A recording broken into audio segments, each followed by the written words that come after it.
अस्सलाम अलैकुम। आज की तारीख 25 सफरुल मुजफ्फर 1448 हिजरी।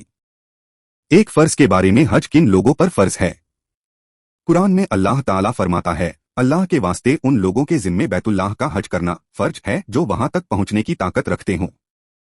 एक सुन्नत के बारे में तेल लगाने का तरीका।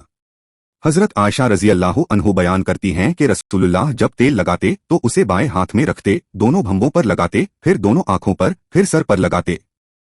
एक अहम अमाल की फजीलत मस्जिदों में सीखना और सिखाना।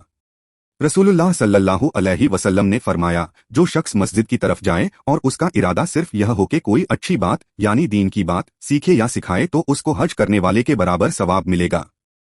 एक गुनाह के बारे में सूद का ले दे करना और दूसरे गुनाह।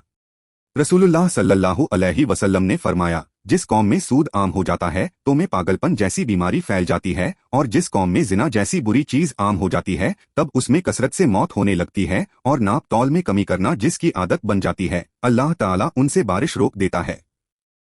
आखिरत के बारे में फैसले का दिन मुतमईन है।